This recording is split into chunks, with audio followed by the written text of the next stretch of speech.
कारण करुणावृणालय भक्तवांछित कल्पतरु श्री तड़ुद्युत विनिंदित पीतांबरधारी भगवान श्री बालकृष्ण लाल की वांग्मयी प्रतिमूर्ति ग्रंथराज श्रीमद् भागवत महापुराण की जय। और श्रीमद् भागवतम में हम लोग गत कई सत्संग सत्रों से श्रवण करे आ रहे हैं भगवान की दिव्य चरित्रों की गाथा जो भागवत में वर्णन है, उसी की व्याख्या, संक्षिप्त व्याख्या ब्रह्मा जी भगवान श्री कृष्ण के ही मन के अवतार अपने पुत्र नारद जी को वर्णन करके बता रहे हैं। तो द्वितीय स्कंद में इस 7वें अध्याय में भगवान के अवतारों का संक्षिप्त वर्णन ब्रह्मा जी करते हैं, जहां पे हमने श्रवण किया था भगवान के एक अवतार की गाथा, जिसमें भगवान वामन रूप धारण करके बलि महाराज के यहाँ पर भिक्षा ग्रहण करके 3 लोगों का राज्य लेते हैं और बलि महाराज भी अपने आप को पूरी तरह भगवान को समर्पित कर देते हैं। लेकिन जहां पर बलि महाराज अपने आप को पूरी तरह समर्पित करते हुए अपना सब कुछ खो बैठ रहे हैं या खो चुके हैं, ऐसा दर्शन होता है, वहां पे वास्तव में बलि महाराज कुछ खोए नहीं है, बल्कि क्या हुआ, पा ली है। क्यों? क्योंकि भगवान को जो कुछ अर्पण किया जाता है उससे व्यक्ति का कभी भी कोई नुकसान होता नहीं है, उल्टा बल्कि उसका क्या हो जाता है, फायदा होता है। बलि महाराज ने जब भगवान को अपना सर्वस्व अर्पण कर दिया, सब कुछ खो गया, भगवान के सामने बलि महाराज को सब कुछ अर्पण करते हुए ऐसा दिखाया गया या बाह्य रूप से देखा गया कि सब कुछ खो दिया बलि महाराज ने, लेकिन वास्तव में बलि महाराज ने कुछ भी खोया नहीं, बल्कि पा लिया। किसको पा लिया? हरि को पा लिया, भगवान को पा लिया, भगवान का प्रेम पा लिया, भगवान का जो साहचर्य है, सानिध्य है, जो बड़े बड़े ऋषि मुनियों को भी दुर्लभ है, ऐसा भगवान का दिव्य दर्शन, भगवान का दिव्य सानिध्य, भगवान की विशेष अनुकंपा बलि महाराज को। क्यों? क्योंकि जो भगवान श्री कृष्ण गीता में कहते हैं सर्वधर्म्यान परित्यज्य माम एकम शरणम व्रज, भगवान खुद कहते हैं माम एव प्रपद्यन्ते मायामेतांतरन्ति, कि जीव जब मुझको पूरी तरह शरणागत हो जाता है तो वो माया के प्रभाव से क्या हो जाता है, पार हो जाता है।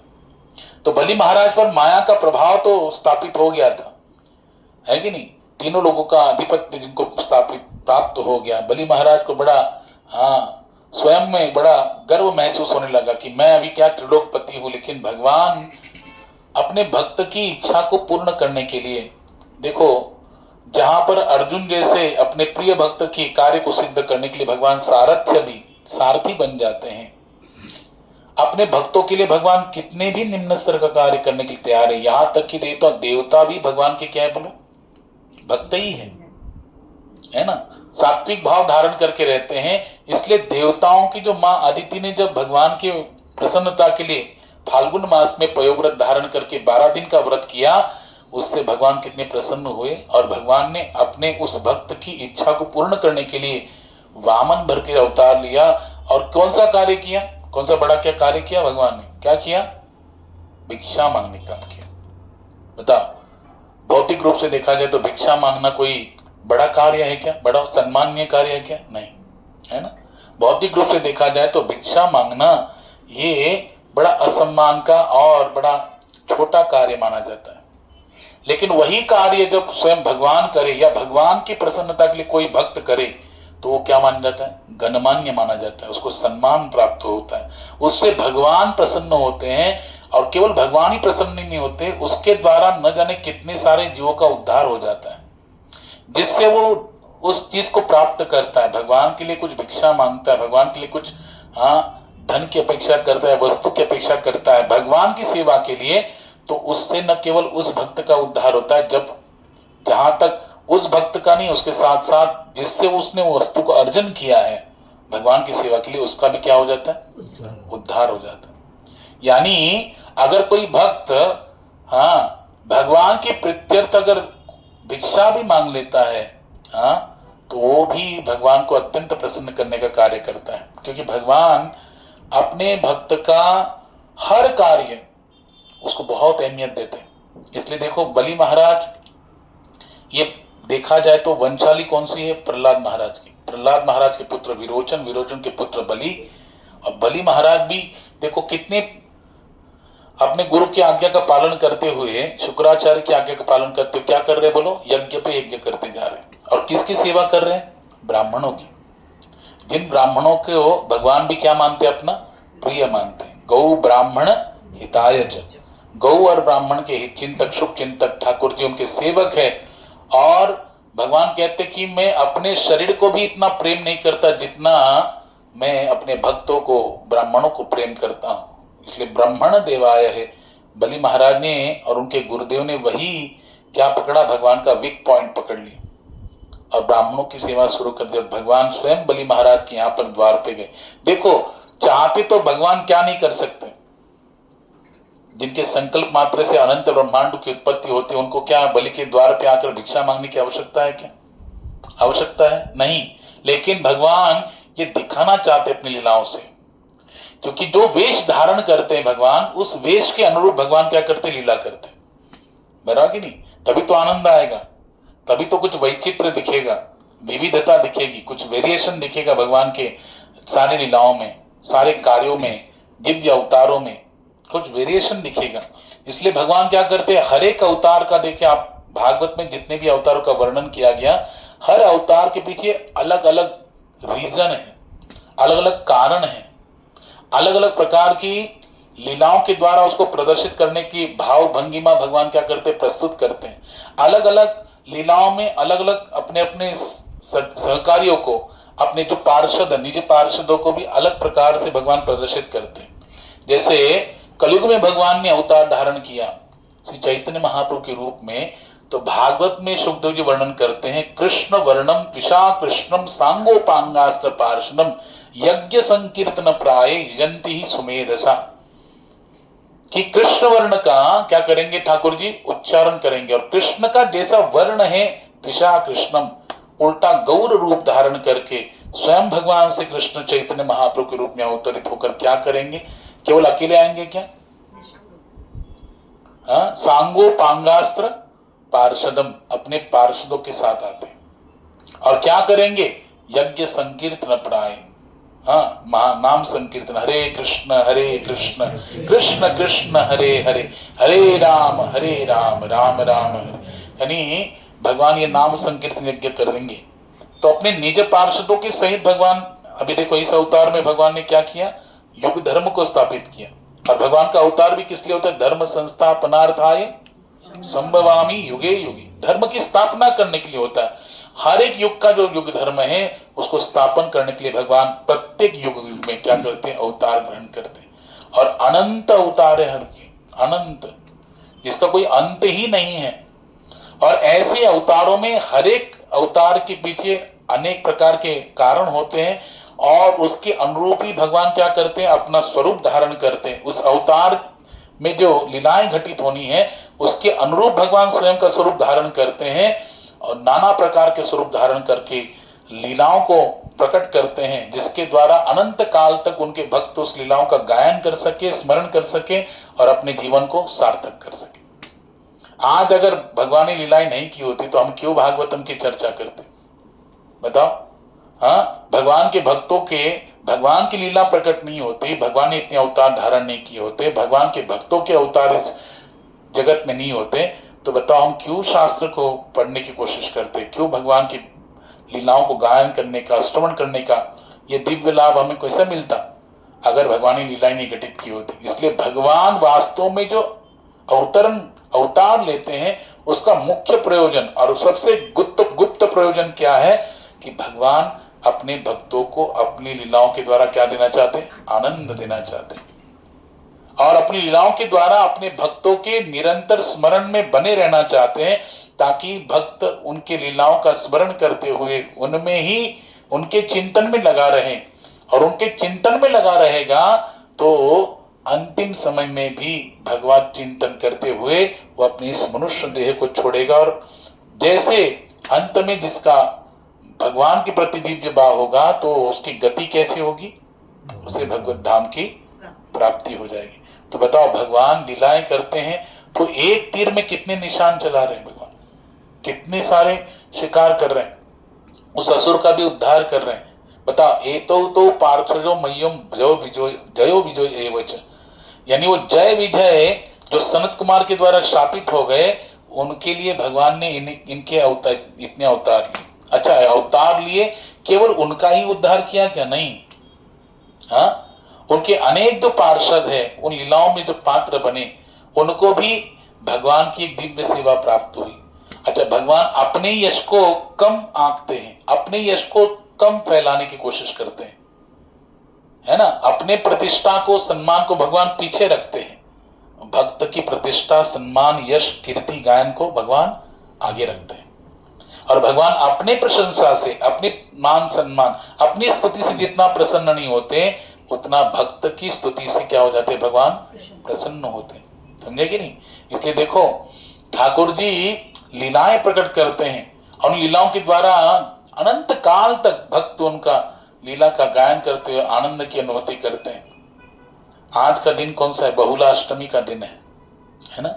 आज हम जाएंगे गोवर्धन में, तो गोवर्धन की परिक्रमा जहां से प्रारंभ होती है, राधा कुंड और श्याम कुंड, उन्हीं राधा कुंड और श्याम कुंड का क्या है? आज प्राकट्य उत्सव है। आज ही के दिन राधा कुंड और श्याम कुंड का क्या हुआ? प्राकट्य हुआ। एक अरिष्टासुर नाम का असुर, वो भगवान के जो गोचारण लीला है उसमें, अनेक प्रकार की जो गोवे है, वत्स है, उसमें आके मिश्रित हो गया और भगवान ने जान लिया, जो वृषभ रूप में आया था, वृषभ यानी बैल के रूप में, और उसको भगवान ने जान लिया कि ये असुर है और भगवान के द्वारा उसका वध हुआ। जो वध हुआ उसके उपरांत ये बात किसको पता लगी? राधा रानी और गोपियों को पता लगी। तो वहां पर राधा रानी कृष्ण को पूरी तरह मनाही कर देती कि हम आपको नहीं देखना चाहते, आप मेरा स्पर्श तक नहीं करना, मैं आपको देखने के लिए भी इच्छुक नहीं, आपसे कोई बात नहीं करूंगी। क्यों? बोले आपने गोवंश की हत्या की है। किसकी हत्या की है? गोवंश की हत्या की है ना। गाय का ही वंश है ना, क्या? वृषभ, ये भी गौ माता से ही प्रकट होता है, इसलिए आपने गोवंश की हत्या की है, इसलिए आपको पाप लगा है। और इस पाप के बलबूते पर, पाप होकर हम आप स्पर्श नहीं करेंगे, आपसे बात नहीं करेंगे, आपको देखेंगे नहीं, आप हमसे दूर रहिए। तो भगवान ने कहा कि बताइए, पाप से मुक्ति के लिए मुझे क्या करना पड़ेगा? इस पाप का प्रायश्चित्त करने के लिए क्या उपाय करना चाहिए? तो राधा रानी कहती है कि आपको समस्त तीर्थों में जाकर स्नान करना पड़ेगा। क्या करना पड़ेगा? सारे तीर्थों में जाकर पवित्र नदियों में स्नान करना पड़ेगा, तब जाके आप पवित्र हो सकोगे और तब जाके हम आपसे बात करेंगे, आपसे चर्चा करेंगे, आपसे प्रेम आलाप करेंगे। तो भगवान बोले कोई बात नहीं। फिर ठाकुर जी ने, कहीं पे वर्णन है, ठाकुर जी अपने बंसी से क्या करते हैं? कुंड बनाते हैं।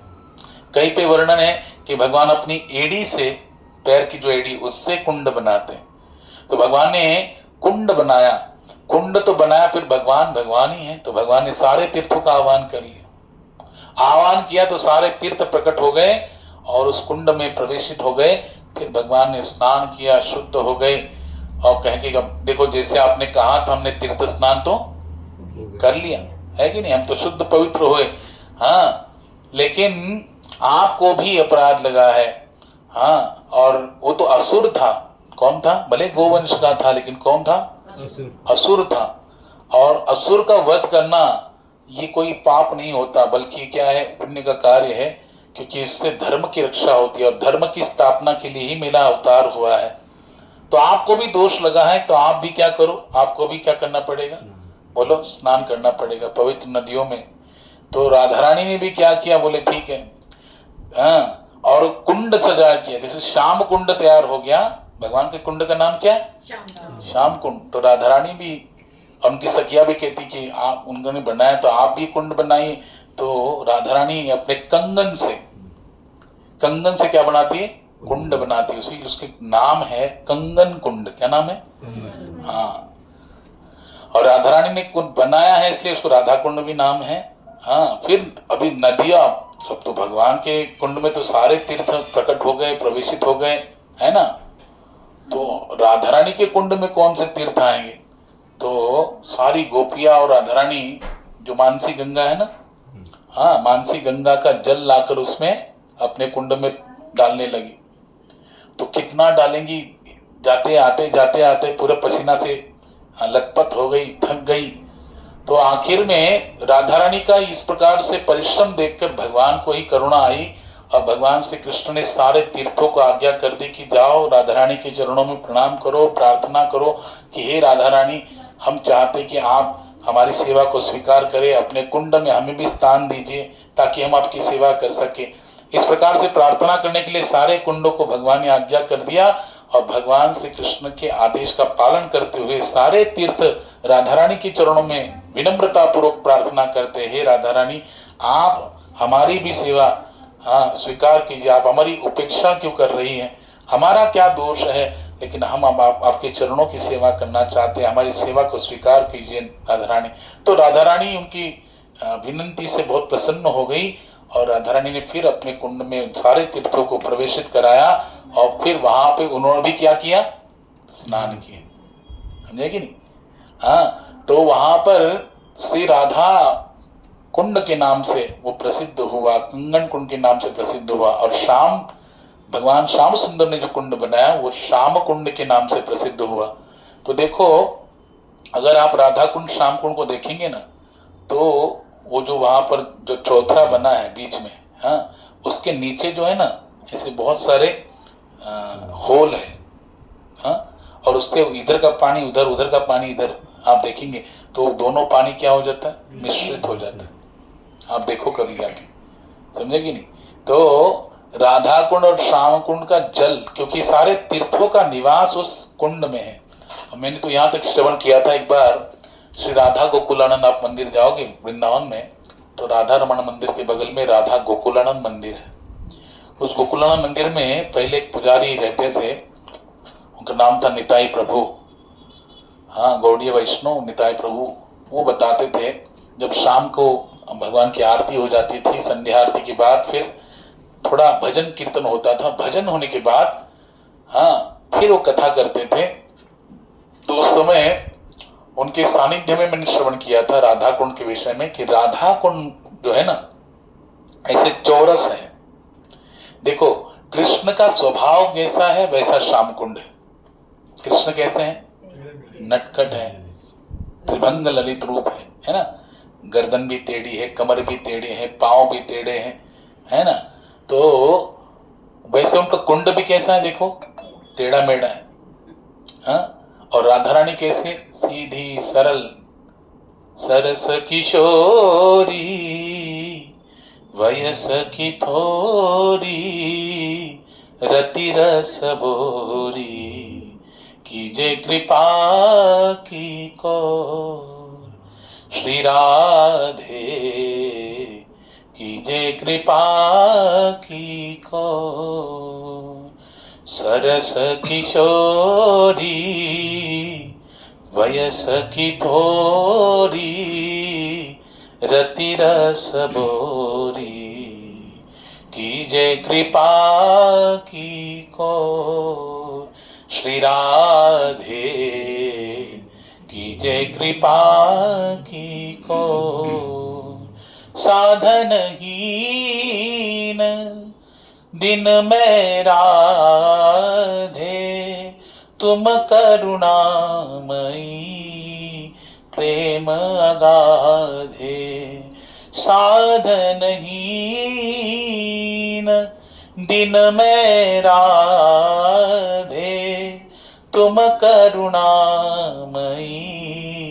प्रेम अगाधे काके द्वारे जाय पुकारे कौन निहारे दीन दुखी की होर श्री राधे कीजे कृपा की को श्री राधे राधे कीजे कृपा की को। तो राधा रानी कैसी है?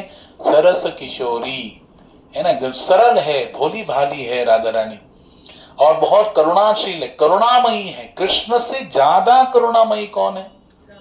राधा रानी बहुत करुणामयी है, बहुत करुणामयी। हाँ, मैंने उस दिन बता रहा था कि कितनी करुणामयी है। हाँ, एक भक्त जो है भगवत प्राप्ति के उद्देश्य से वृंदावन में घूम रहे थे। किसने कहा कि मंदिर में जाके दर्शन कर लो, भगवत प्राप्ति हो जाएगी। किसने कहा कि जाओ वृंदावन की परिक्रमा करो, गोवर्धन की परिक्रमा करो। किसने कहा दंडवती लगा लो। किसने कहा दान धर्म करो। किसने कहा कि जाओ यमुना में स्नान कर लो। तो अनेक प्रकार से साधन करने के बाद भी उसे भगवत प्राप्ति हुई नहीं।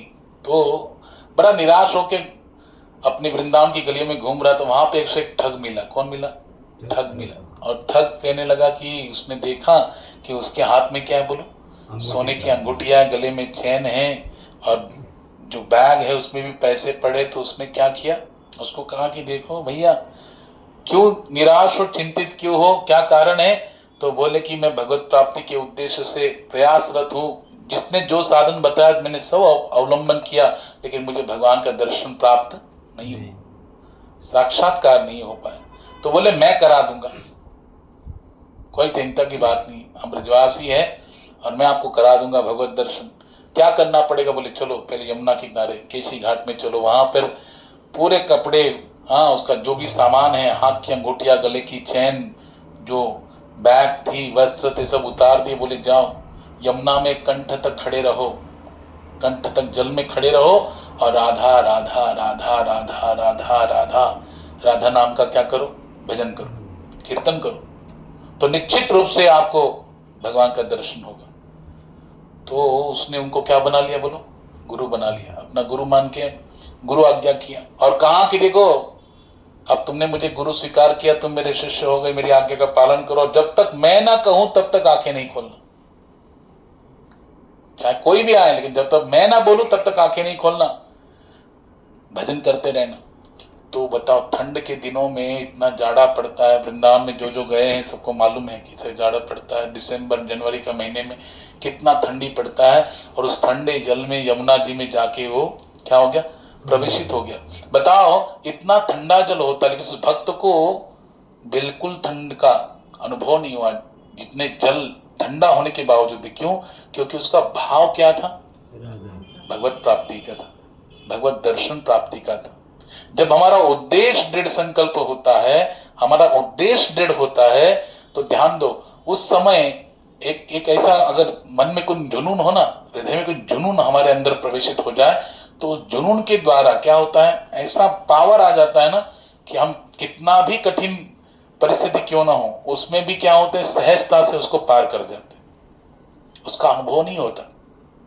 अगर व्यक्ति का एक ही टारगेट, एकाग्र चित्त से एक ही टारगेट पे कॉन्सेंट्रेट हो जाए और वो उस तत्व को प्राप्त करने के लिए, उस चीज को प्राप्त करने के लिए पूरा दृढ़ संकल्पित होकर उसी के पीछे लग जाए, चाहे भले कुछ भी हो जाए, मैं उसे प्राप्त करके, ये दृढ़ संकल्प हो जाए, तो उसके बाद क्या होता है, उसमें वो पूरी तरह निमग्न होने के बाद बाह्य दशा से पूरी तरह क्या हो जाता है, पूरा अछूता हो जाता है। तो उस भक्त को भी उसका लक्ष्य दृढ़ था कि मुझे क्या करना है, भगवत दर्शन प्राप्त करना है। इसलिए यमुना का जल इतना ठंडा होने के बावजूद भी उसको कोई भी कष्ट महसूस नहीं हुआ। उसमें प्रवेशित होकर जैसे गुरुदेव ने कहा वैसे करने लग गए।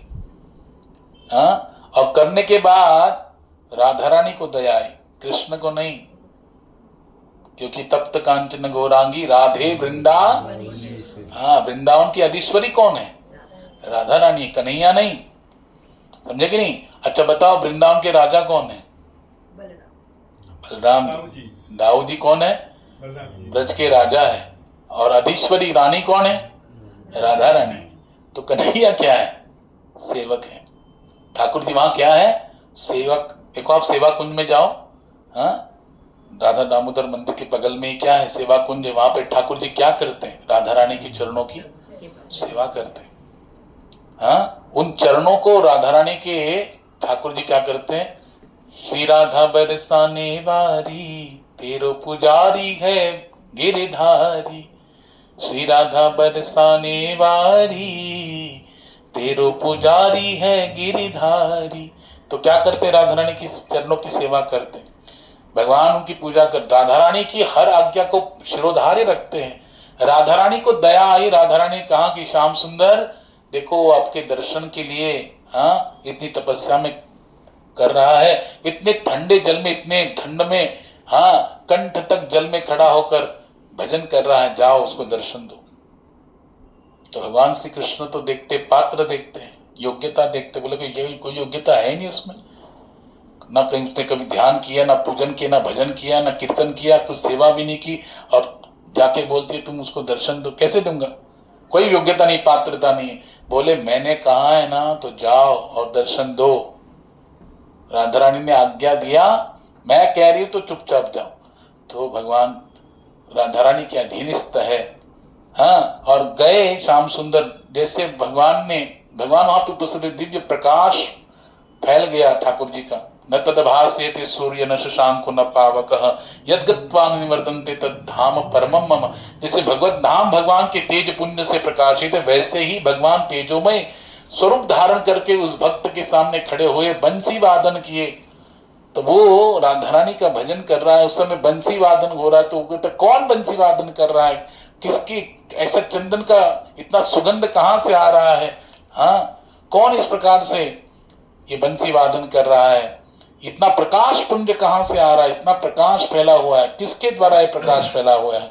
उस प्रकार से वो भक्त कहता। फिर उस समय भगवान श्री कृष्ण कहते कि आंखें खोलो, जिसका तुम प्राप्ति के लिए इतना भजन कर रहे हो, मैं वही भगवान श्री कृष्ण तुम्हारे सामने प्रकट हूं, आंखें खोलो, दर्शन करो। तो वो कहता कि आप कहेंगे तो नहीं खोलूंगा आंखें।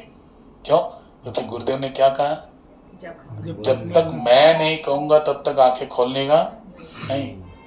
हाँ, तो भगवान श्री कृष्ण कहते कैसा मूर्ख है, वो ठग है। हाँ, और उस ठग ने क्या किया, उसको तो बोला कि कंठ तक जल में खड़े देके भगवान का भजन करो, सारा सामान लेके रफू चक्कर हो गया, हाँ, चोरी करके भाग गया, और तुम उसके पीछे लगे हो। तो बोले नहीं नहीं, ये तो आप गलत बोल रहे हो, हाँ, मेरे गुरुदेव के कारण ही, उनके आगे कारण में भजन में लगा। देखो भजन में लगा तभी तो आप आए, और मेरे गुरुदेव को आप ऐसा बोलते हो। नहीं नहीं, मैं नहीं आऊंगा। आप जब मेरे गुरु आएंगे, जब मुझे बोलेंगे, तब मैं जाके आंखें खोलूंगा। तो भगवान बोले बने रहो यहीं पे। और भगवान राधा रानी के पास गए, और राधा रानी से कह रहे कि किसके पास भेज दिया तुमने, मैं पहले ही कहा था योग्यता नहीं इसके अंदर, पात्रता नहीं, बिना बेकार के मुझे भेज दिया। मैं सामने खड़ा होकर बंसी वादन कर रहा हूं, इतना दिव्य मेरा आभा तेज पुण्य प्रकट कर दिया, और उसको कहा भी कि आंखें खोल के मेरा दर्शन कर लो, अपने जीवन को सार्थक कर लूंगी। कि कहता कि नहीं, मेरे गुरु कहेंगे तब मैं आंखें खोलूंगा, तब आपका दर्शन करूंगा। जबकि उसका गुरु एक नंबर का ठग है। अब उसे क्यों, उसको दर्शन देने के लिए उसके गुरु को लेके आना पड़ेगा, हाँ, और फिर उससे कहलाना पड़ेगा, इतना तामझाम मैं नहीं करूंगा। तो राधा रानी कहती तो करना पड़ेगा, करना पड़ेगा, क्योंकि वो भक्त आपका भजन कर रहा है, तो हमारा भी उत्तरदायित्व बनता है। आप जाओ, उसके गुरु को ढूंढ के लेके आओ, उसके गुरु के द्वारा उसको कहलाओ, ताकि वो आंखें खोल के आपका दर्शन कर सके। उस समय कृष्ण अंदर से तो उनकी बिल्कुल इच्छा नहीं है, लेकिन बाहरी रूप से राधा रानी की आज्ञा का पालन करते हो। क्या करे बोलो, हाँ, वहां पे जाते हैं, उसको ढूंढ के लाते हैं, और जब उसके सामने प्रकट हो जाते तो वो तो एकदम आश्चर्यचकित हो जाता है। वो सोचता कि मैंने इतने पाप किए और भगवान मेरे को मिल गए। जीवन पर्यंत मैंने चोरी किया, चकारी किया, लूटमार की, ठग लिया सबको, पैसा धन अर्जन किया, और देखो भगवान मिल गए, हाँ, कैसा मेरा भाग्य है। तो भगवान बोले कि तुम्हारा कोई भाग्य नहीं है, समझे कि नहीं, तुम्हारा जो तुमने जिसको खड़ा किया यमुना के जल में, वो मेरा भजन कर रहा है, इसलिए राधा रानी ने मेरे को भेजा है, इसलिए मैं आया हूं। तुम्हारा कोई भाग्य नहीं है, तुम तो एक नंबर के चोर हो, तुम्हें तो बाद में देख लूंगा, कि तुम्हारे कारण मुझे इतना क्या हो रहा है, कष्ट हो रहा है। तो लेकिन बोले भगवान आपका बड़ा दया है, आपका दर्शन हो। रोने लग गया, क्योंकि उसको दर्शन मिले, ठाकुर जी का प्राकट्य जिसके सामने हो, हाँ, कैसा भी क्यों ना हो, दीनहीन गतछिल हरिनाम उद्धरिल, कैसा भी पापी व्यक्ति क्यों ना, भगवान ने कहा गीता में, माम ही पार्थ व्यपाश्रित्य अपिसु पाप योनय स्त्रियो वैश्या तथा शूद्रास्ते भी यान्ति पराम गतिम। कितने पापी से पापी दुराचारी क्यों ना हो, लेकिन अगर वो शरणागत होता है तो सारे पाप से मुक्त होकर परम गति को प्राप्त करता है। यहाँ पर तो उसको सामने ठाकुर जी दर्शन दिए हैं, हाँ, तो कहने लगा प्रभु चलेंगे, लेकिन अभी मेरी और एक शर्त है। बोले क्या? जैसे मेरे को दिया वैसे मेरे परिवार के सदस्यों को भी आपका दर्शन करा दो। तो भगवान कह दो हैं, मैं इसके पास क्यों आया हूँ? बेकार, इसके पास आना ही नहीं था, लेकिन उस भक्त के कारण आना पड़ा, राधारानी के कारण आना पड़ा।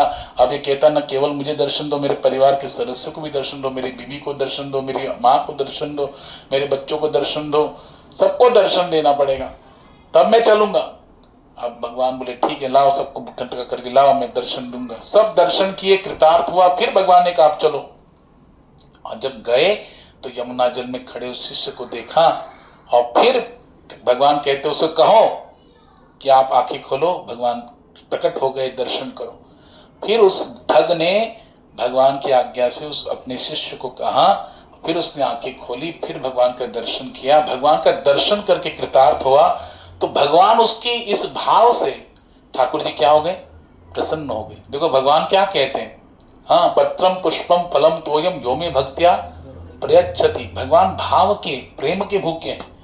भक्ति पूर्वक, प्रेम पूर्वक हम जो भी अर्पण करते हैं ठाकुर जी उसे स्वीकार करते हैं। बताओ, हम लोग वैष्णव तुलसी धारण करते हैं। तुलसी क्यों धारण करते हैं? क्योंकि हर व्यंजन पे तुलसी नहीं होगी तो ठाकुर जी उसको देखते तक नहीं है। खाने की तो बहुत दूर की बात रही, भगवान उस तरफ देखते तक नहीं। उस व्यंजन कितना भी शुद्ध पवित्र, कितना भी स्वादिष्ट क्यों ना हो, लेकिन अगर तुलसी उसमें पधराई नहीं गई है तो भगवान उसकी तरफ देखते तक नहीं है। तो बताओ, जो भगवान को समर्पित हो गया, जिसने कंठ में तुलसी धारण करके भगवान का जो नाम लेता है, अपने आप को समर्पित कर दिया, हाँ, प्रेम से, भाव से, तो उसकी योग्यता, वही तो योग्यता है उसकी। हाँ, और उस भक्त में योग्यता को देखा ठाकुर जी ने, क्योंकि उसने कंठ तक जल में इतने ठंडी वातावरण में भगवान का भजन किया। राधा रानी की जिस पर कृपा हो गई, श्याम सुंदर उस पर कृपा करने के लिए क्या हो जाते हैं? बाधित हो जाते हैं। और राधा रानी की कृपा से, श्याम सुंदर की कृपा उसे प्राप्त हुई। भगवान के दर्शन करके कृतार्थ हुआ, उसके नैनों से अश्रुधारा बहने लगी। और भगवान ने उसकी भक्ति भाव को देखकर कि देखो कितना दृढ़ संकल्पित है, हाँ, भले इसका गुरु क्या है? ठग है, लेकिन गुरु ने जो रास्ता बताया उस रास्ते पे वो चला, भजन किया, और उसके कारण उसके गुरुदेव को भी क्या हुआ? मेरा दर्शन प्राप्त हुआ। तो केवल अपना उद्धार नहीं, अपने साथ अपने गुरु का भी उद्धार जो करता है, ऐसा शिष्य तो बहुत ही दुर्लभ है। समझे कि नहीं? इसलिए प्रभुपाद जी कहते हैं कि मुझे लाखों तारों की आवश्यकता नहीं, मुझे एक चंद्रमा चाहिए। आकाश में लाखों तारे होते हैं, लाखों तारों से श्रेष्ठ क्या होता है? चंद्रमा होता है। वैसे मुझे लाखों शिष्यों की आवश्यकता नहीं, मुझे तो एक चंद्रमा जैसा शुद्ध भक्त, शुद्ध भक्ति करने वाला शिष्य चाहिए, क्योंकि लाखों तारों से चंद्रमा श्रेष्ठ होता है। समझे कि नहीं?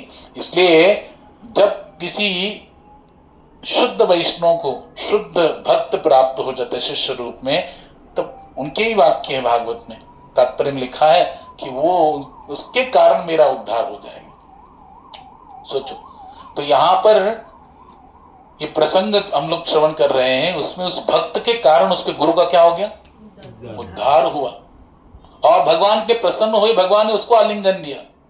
उसको आलिंगन दिया तो जो गुरु दूर खड़ा था सोचने लगा प्रभु शिष्य तो मेरा ही है, मेरे कारण ही इतना बन गया है, अभी उसको आलिंगन दे रहे तो मुझे क्यों छोड़ रहे, मुझे भी आलिंगन दो।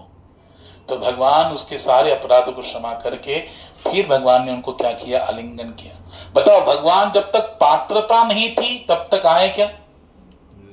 नहीं, बिना योग्यता, बिना पात्रता के हरि स्वीकार नहीं करते। लेकिन राधा रानी इतनी दयालु, इतनी करुणामयी है कि राधा रानी पात्र को बिल्कुल नहीं देखती, बल्कि वो तो इतनी कृपा कर देती है कि व्यक्ति को ऐसा पात्र बना देती है, सुपात्र बना देती है कि वो कृष्ण कृपा को प्राप्त करने का अधिकारी हो जाता है, भगवत कृपा को प्राप्त करने का अधिकारी हो जाता है। इसलिए राधा रानी कन्हैया से भी ज्यादा क्या है? बोलो, करुणामयी है, सरस है, सरल है।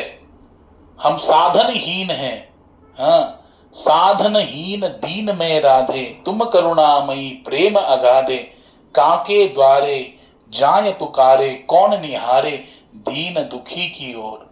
हाँ, हम किसके द्वार में जाएंगे, किसको पुकारेंगे? राधा रानी। कौन हमको निहारेगा, कौन हमारी दुख को दूर करेगा?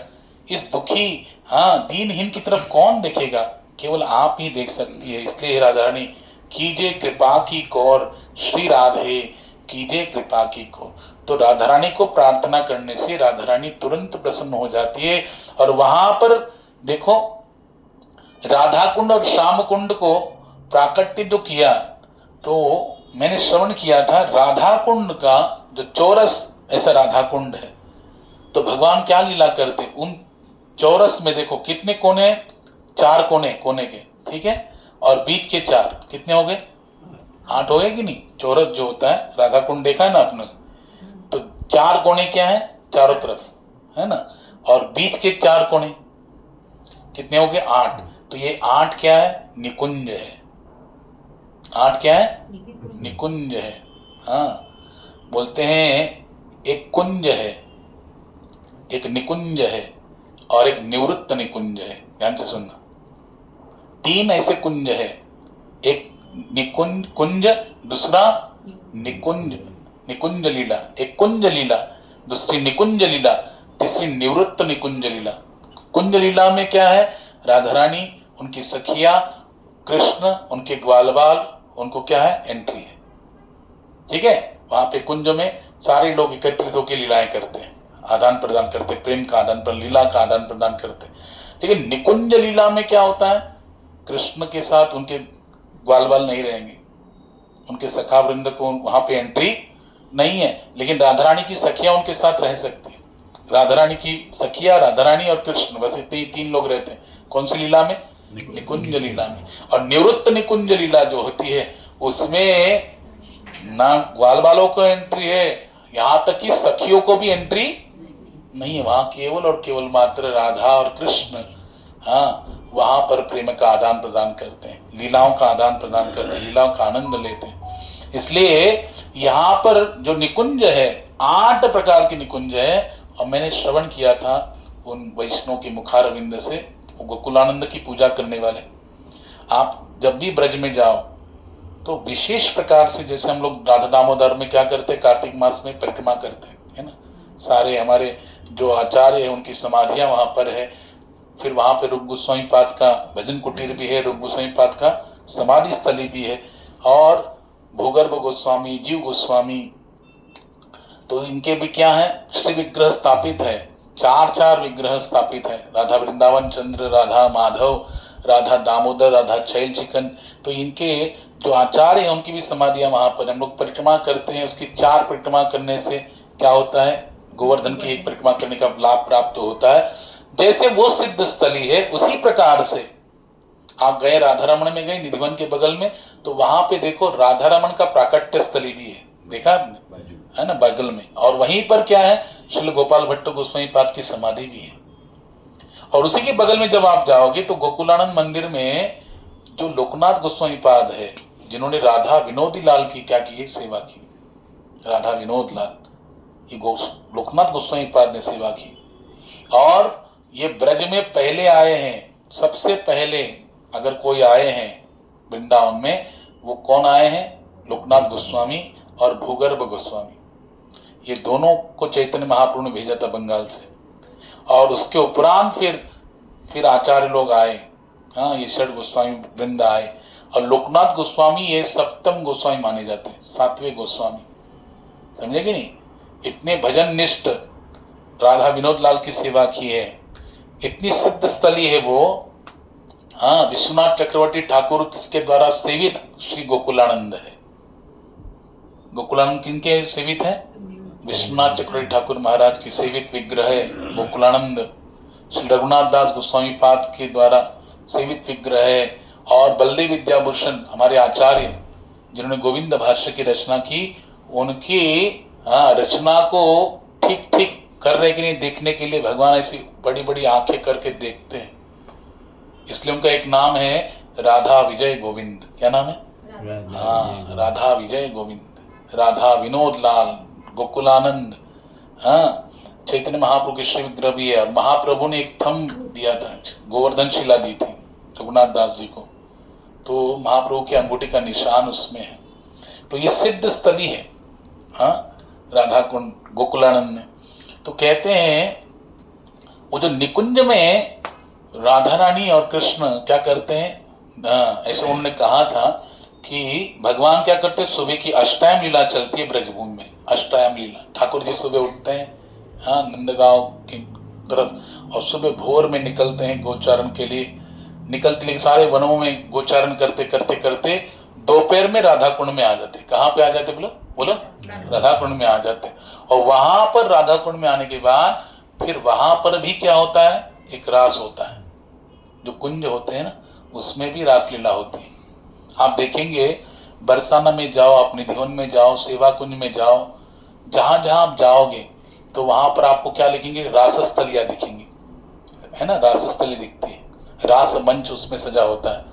वैसे ही राधा कुंड में जो है वो 8 निकुंज है, 8 कुंज है, और उन कुंजों में जाकर ठाकुर जी क्या करते हैं, दोपहर के समय, हाँ, दिव्य रास महोत्सव सेलिब्रेट करते हैं। और उसके उपरांत फिर जो निधिवन में आते हैं, रात को आते हैं, वो अलग से बात है। तो कह रहे थे ये सारी अरेंजमेंट कौन करता है बोलो? योग माया। जो पूर्णमासी है, पूर्णमासी उनका नाम, वो पुरोहितानी योग माया, इसके द्वारा ये सारे कार्य क्या होते हैं, आयोजित होते हैं। तो इस प्रकार से उस राधा कुंड में 8 कुंजों के बीच में ठाकुर जी क्या करते हैं, दिव्य रास महोत्सव, राधा रानी का ही वो स्वरूप माना जाता है।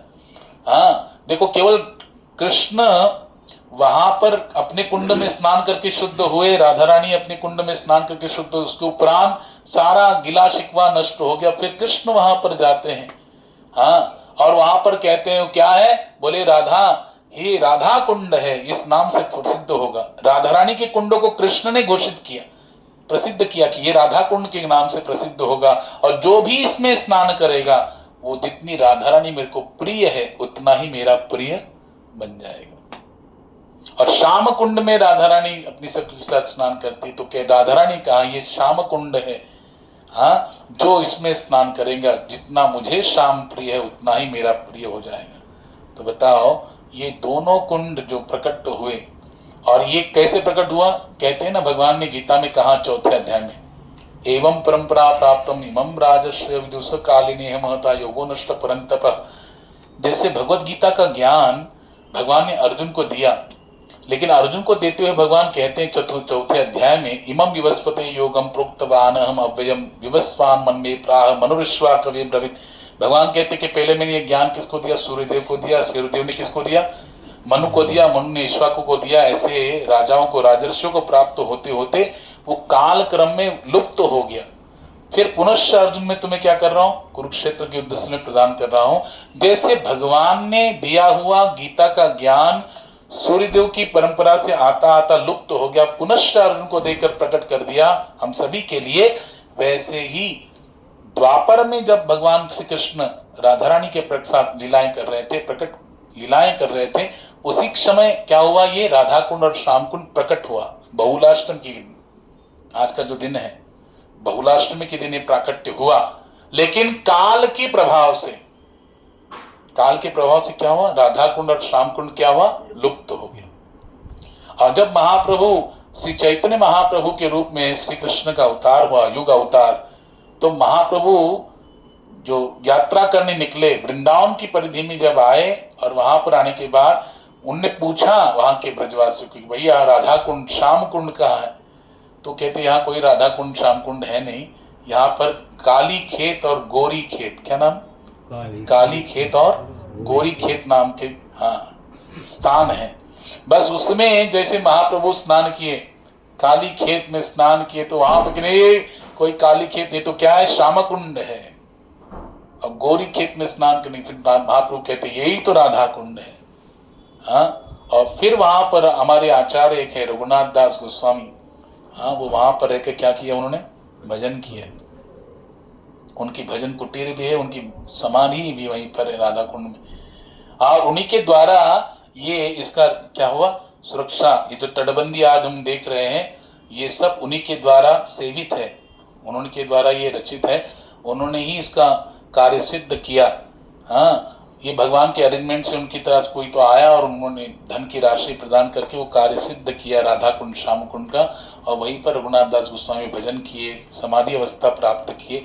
इसलिए हमारे वैष्णव परंपरा में, हाँ, इनका बहुत बड़ा महात्म्य है। और गोवर्धन की परिक्रमा प्रारंभ होती तो कहाँ से करते बोलो, राधा कुंड से ही प्रारंभ करते हैं। राधा कुंड से प्रारंभ करके राधा कुंड में उसका समाप्ति होता है, पूर्णाहुति होता है। वहीं पे स्नान करके फिर सभी राधा रानी की और कृष्ण की कृपा का प्राप्त करके अपने जीवन को सार्थक करते, अपनी यात्रा को सफल करते हैं। इसलिए आज का दिन जो है बहुत इंपॉर्टेंट है, बहुलाष्टमी का। इसलिए देखो, जितना कार्तिक मास में अनेक प्रकार के व्रतों को हम लोग धारण करते, उत्सव होते हैं, इन उत्सवों के द्वारा ही इसमें सम्मिलित होकर ही भगवान की कृपा का हम भाजन बन पाते हैं, पात्र बन पाते हैं। मैंने कहा ना, कृष्ण पात्रता देखते हैं, कृष्ण योग्यता देखते हैं। योग्यता होगी, पात्रता जब बनती तब कृपा करते हैं।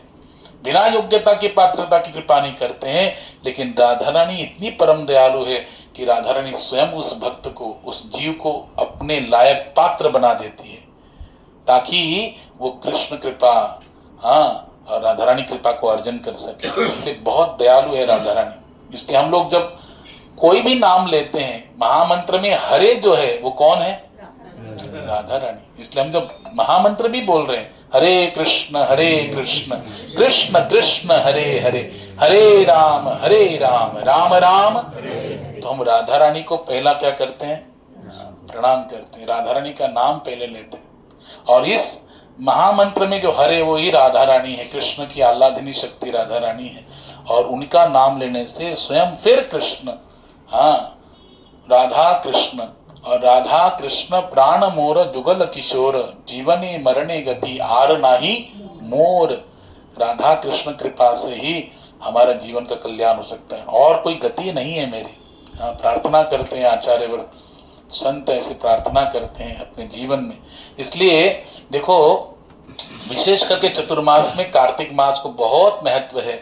और इस कार्तिक मास में जो ऊर्जा व्रत के नाम से फेमस है, दीपदान करना, तो मैंने तो श्रवण किया था, मैं उस दिन बता रहा था, एक आचार्य बताते हैं, ब्रज के संत बताते हैं कि एक दीपदान करता है, ध्यान से सुनिए, कार्तिक मास में 30 दिन होते, बराबर कि नहीं? 30 दिन में नहीं, अगर किसने एक बार भी, देखो दिवाली भी उसी में आती है, अगर कोई भक्त भी नहीं होगा, लेकिन दिवाली तो हर कोई मनाता है, तो उसमें भी अगर वो दीपक जलाए, उसमें भी अगर दिवाली में दीपक जला लिए तो उससे भी उसका कल्याण हो जाता है। और उन्होंने कहा अगर भगवत प्रीत्यर्थ अगर कोई दीप जलाए तो क्या होगा कार्तिक मास में? बोले एक बार दीप जलाता है, ध्यान से सुनो, एक बार घी का दीपक से अगर दीप प्रज्वलित करके कोई भगवान श्री राधा दामोदर को आरती करता है, भाव से आरती करता है, तो उन्होंने कहा है कि 60 करोड़ साल, कितने साल? 60 करोड़। एक बार जो आरती करता है, एक बार, ओनली वन टाइम दीपदान करने का फल क्या है? बोले पुराणों में ऐसा वर्णन है कि एक बार दीपदान करने से उस भक्त को 60 करोड़ वर्ष तक वैकुंठ में निवास करने का दिव्य अवसर प्राप्त होता है, एक दीपदान करने से, वन टाइम ओनली। तो सोचो 30 दिन में अगर 30 बार करे तो कितना करोड़ साल हो गया?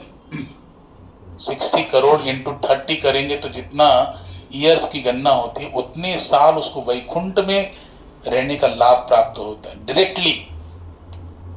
इसलिए दीपदान बहुत आवश्यक है, इससे भगवान बहुत प्रसन्न होते हैं, और ये बहुत आसान भी है। बताओ, भक्ति का इतना इजी अंग और क्या हो सकता है? बताओ, केवल आपको क्या करना है? बोलिए, दीपदान करना। और उसमें भी अगर किसी ने दामोदर अष्टकम गायन करके, अगर हमें दामोदर अष्टकम गायन हो पा रहा है, हम याद हो पा रहा है, तो उसका गायन करके अगर हम भगवान के सामने प्रस्तुत करेंगे तो निश्चित रूप से वहां पे कहते हैं कि भगवान अत्यंत प्रसन्न हो जाते हैं। इसका फलश्रुति है। इसलिए जितना हो सके उतना भगवान का भजन, भगवान की लीलाओं का गायन, दामोदर अष्टकम का गायन, भगवान की दिव्य लीलास्थलियों का दर्शन करना, पवित्र नदियों में स्नान करना, भागवत को श्रवण करना, नाम संकीर्तन करना, साधु संग करना, विग्रह सेवा करना, ये सारी एकादशी पालन करना, ये जितने भी व्रत आदि है, जितनी भी भक्ति के अंग है, सबका पालन हमें कार्तिक मास में विशेष तौर से करना चाहिए, गंभीरता पूर्वक करना चाहिए, कठोरता से उसका पालन करना चाहिए। जितना हो सके उतना तपस्यामय जीवन उस मास में, उस महीने में व्यतीत करना चाहिए, जितना हो सके। उसका हमें लाभ ही लाभ प्राप्त होगा। सोचो, एक दीपदान करने से 60 करोड़ साल तक अगर वैकुंठ में रहने का लाभ प्राप्त हो रहा है, तो ये इतनी सारे अगर हम क्रियाएं करेंगे, जो भागवत श्रवण करे, नाम जप करे, लीलाओं का गायन करे, विग्रह सेवा करे, दर्शन करे, एकादशी व्रत करे, तो कितना लाभ प्राप्त होगा। हाँ, कितना लाभ प्राप्त होगा। उसके जो पुण्य की गणना चित्रगुप्त भी नहीं कर पाएगा, इतना इतना पुण्य उसे प्राप्त होता है। तिलक लगाने से, हाँ, एक पद्मावती नाम की संहिता है, पद्मावती, ये वही वेंकटाचल है ना, वेंकटेश भगवान, वहां के शास्त्रों में वर्णन है, देवी पद्मावती वर्णन कर रही है कि एक बार जो वैष्णव तिलक लगाता है, एक बार, तो उसे भगवान के मंदिर, बड़े मंदिर को बनाने का, निर्माण करने का पुण्य प्राप्त होता है, एक तिलक लगाने से, ओनली वन तिलक। तो वैष्णव कितनी बार तिलक लगाते हैं, तो कितना पुण्य मिलता होगा, कितना पुण्य मिलेगा। बोलते हैं उसके पुण्य का हिसाब किताब रखने के लिए चित्रगुप्त भी कम पड़ जाता, उसको वही खाता भी कम पड़ जाता है, इतना पुण्य वो अर्जित करता है भक्ति। समझे कि नहीं। इसलिए भगवान ने गीता में कहा, निहाभिक्रमण आशोस्ति प्रत्यवायो न विद्यते स्वल्पमप्यस्य धर्मस्य त्रायते महतो भयात्, कि जो भी हम सेवा करते हैं, जितना भी नाम हम लेता है, जितना भी भजन करते हैं, जितनी सेवा करते हैं, जितना हम प्रसाद ग्रहण कर रहे हैं, जितना धाम की यात्रा करते हैं, वो सारा का सारा जो भक्ति में कर्म है और उसका जो पुण्य है, वो कभी भी नष्ट होता नहीं है। वो एकदम फिक्स है, फिक्स, चाहे कितना भी कुछ हो जाए, कभी घटता नहीं है बल्कि बढ़ता है। और इतना बढ़ेगा जब वो 100% हमको प्योरिटी के हिसाब से प्राप्त होगा, जिससे हमारी 100% हृदय की निर्मलता हो जाएगी, अंतःकरण शुद्ध हो जाएगा 100%। उस समय, हाँ, उसी के द्वारा, उसी पुण्य के बलबूते पर हम भगवत धाम की प्राप्ति कर पाएंगे। इसलिए भक्ति में अंग को जितना हम ज्यादा से ज्यादा पालन करने की कोशिश करें, उतना करना चाहिए, क्योंकि इसीलिए मनुष्य देह मिला हुआ है। अगर इस मनुष्य देह में भी अगर हम आलस्य के कारण, हाँ, प्रमाद के कारण अगर इसको अनदेखा करेंगे, नजरअंदाज करेंगे, इसको महत्व नहीं देंगे, इसको धारण नहीं करेंगे जीवन में, तो निश्चित रूप से हमारे जैसा दुर्दैवमी दृश्यमिहाजनि नानुराग, महाप्रभु कह रहे हैं, उसके जैसा दुर्दैवी कोई नहीं है।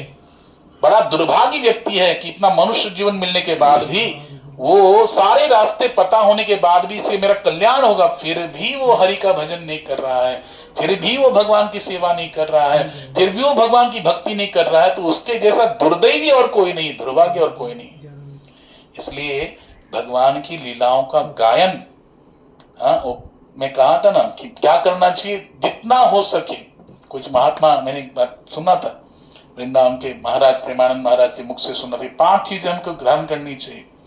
एक तो क्या करना चाहिए, बोलो, नाम संकीर्तन। आधा घंटा क्यों ना हो, घर में हमको नाम संकीर्तन करना चाहिए। जब भी बाहर निकलो तो कम से कम 11 बार क्या करना चाहिए, कृष्णाय वासुदेवाय हरये परमात्मने प्रणत क्लेश नाशाय गोविंदाय नमो नमः, 11 बार उसका उच्चारण करना चाहिए। वृंदावन की रज को धारण करना चाहिए। हाँ, भगवान के कितने 11 दंडवत प्रणाम करना चाहिए ठाकुर जी। एक बार कृष्ण को जो प्रणाम करता है उसको 10 अश्वमेध यज्ञ करने का पुण्य प्राप्त होता है। लेकिन दशाश्वमेधि पुनरेति जन्म कृष्ण प्रणामी न पुनर्भवाय, वेदव्यास जी कहते हैं, जो 10 अश्वमेध यज्ञ करता है फिर भी उसको वापस इस धरातल पे आना पड़ता है, उसको पुनर्जन्म लेना पड़ता है। लेकिन जो एक बार श्रद्धा से युक्त होकर कृष्ण को प्रणाम करता है, कृष्ण प्रणामी न पुनर्भवाय, वेदव्यास जी ने कहा कि उसको वापस इस मृत्यु संसार में पुनर्जन्म लेना नहीं पड़ता। तो 11 बार कृष्ण को दंडवत प्रणाम करना चाहिए। हमारे आचार्यवर्त कितने महान थे। हाँ, रघुनाथ दास गोस्वामी के बारे में बोला जाता है कि वैष्णव को देखकर क्या करते थे, प्रणाम करते, दंडवत करते थे, 100 बार दंडवत करते थे। बताओ, इतना प्रणाम करते थे क्योंकि वो जानते कि वैष्णव प्रणाम का कितना महत्व है, कृष्ण प्रणाम का कितना महत्व है। इसलिए ये भक्ति के अंगों को प्रमाद और आलस्य के कारण कभी भी त्यागना नहीं चाहिए।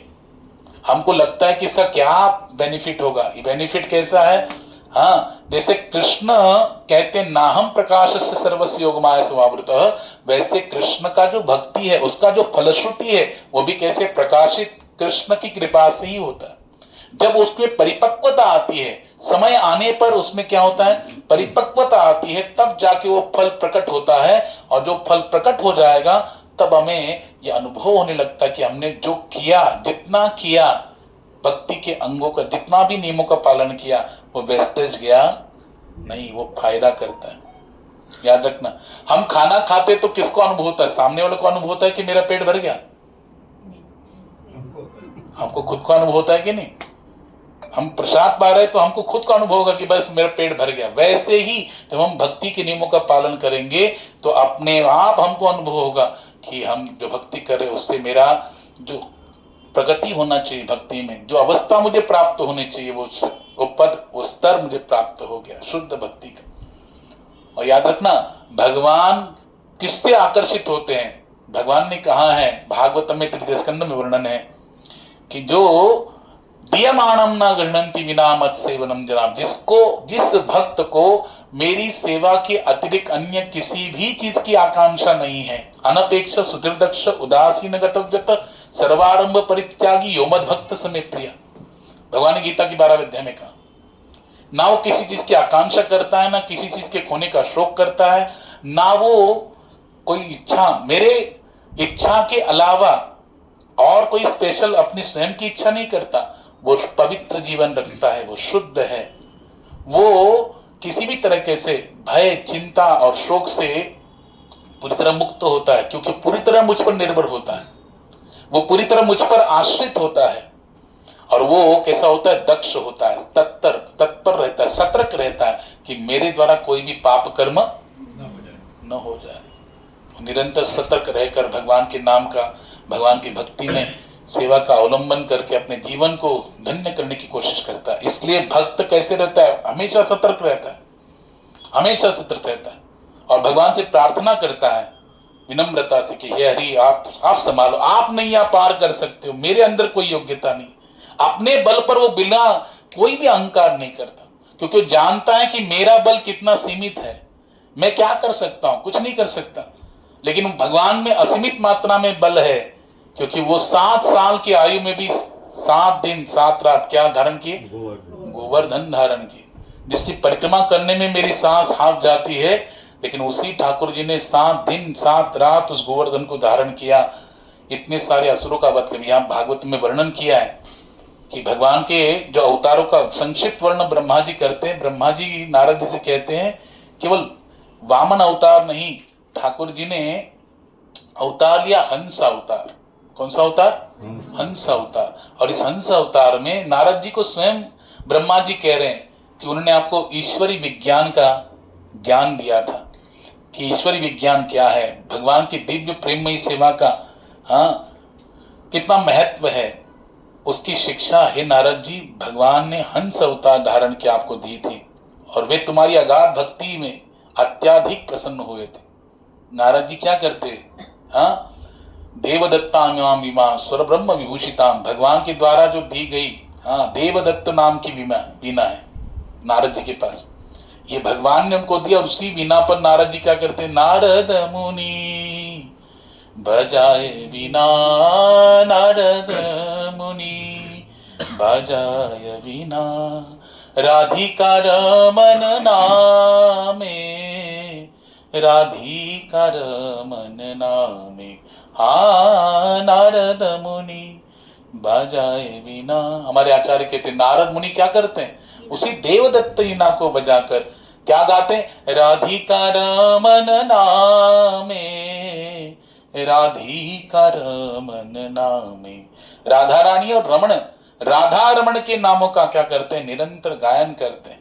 इसलिए उन्हीं नारद जी को भगवान क्या करते हैं? हंस अवतार धारण करके ईश्वरी ज्ञान और भगवान की दिव्य प्रेममयी सेवा का महात्म्य वर्णन करके बताते हैं। और उन्होंने तुम्हें भक्ति का पूरा विज्ञान भी अत्यंत सुबोध ढंग से समझाया था, जिसे केवल भगवान वासुदेव के प्रति पूर्ण समर्पित व्यक्ति ही समझ सकता है। ब्रह्मा जी कह रहे हैं कौन समझ सकता है भगवान के उस ज्ञान को? कौन समझ सकता है? जो भगवान को पूरी तरह समर्पित है। समझे कि नहीं? बिना समर्पण के, याद रखना, जब तक हम हमारे अंदर थोड़ा सा भी समर्पण नहीं होगा तब तक हम भगवान की कृपा का अनुभव नहीं कर पाएंगे। आप अनुभव करना है तो आपको पहले समर्पित होना पड़ेगा। हाँ देखो, प्रभुपाद जी बहुत सुंदर उदाहरण बताते हैं कि जब तक कोई माता, कोई पत्नी अपने पति को समर्पित नहीं होती तब तक वो संतान प्राप्त करने की योग्य होती है क्या? बोलो। हाँ, जब वो पूरी तरह अपने पति को समर्पित होती है तब जाके वो संतान प्राप्त करने के लाभ को प्राप्त कर पाती है। बिना समर्पण के वो उस लाभ को प्राप्त नहीं कर सकती। वैसे ही जैसे पत्नी पति को समर्पित होने के बाद ही संतान प्राप्ति का लाभ प्राप्त करती है, वैसे ही जीव जब भगवान को समर्पित होता है तभी वो कृष्ण प्राप्ति का या कृष्ण प्रेम प्राप्ति का लाभ प्राप्त कर सकता है, बिना समर्पण के नहीं। और इस संसार में समर्पण कैसे दिखता है बताओ? एक नारी अपने पति को समर्पित है, कैसे कैसे दिखता है उसका समर्पण? बोलने से नहीं, सेवा से। कैसे दिखता है? सेवा से। वो हर एक चीज को, अपने पति की आवश्यकताओं को, उसके मूड को, हाँ उसकी दिनचर्या को बड़े गौर से परीक्षण करती है कि किस समय ये उठते हैं, किस समय इनको किस चीज की आवश्यकता है। वो सारा कुछ उसके दिमाग में, मस्तिष्क में फिट बैठा कर क्या करती है, वैसा ही वैसा उसको सुविधाएं, उसको सेवा करके, अपनी सेवाओं के द्वारा उसकी संतुष्टि, उसकी प्रसन्नता, उसको कंफर्ट, सुविधाएं देने की कोशिश करती, जिससे वो अपने आप उस पर क्या होता है, प्रसन्न हो जाता है।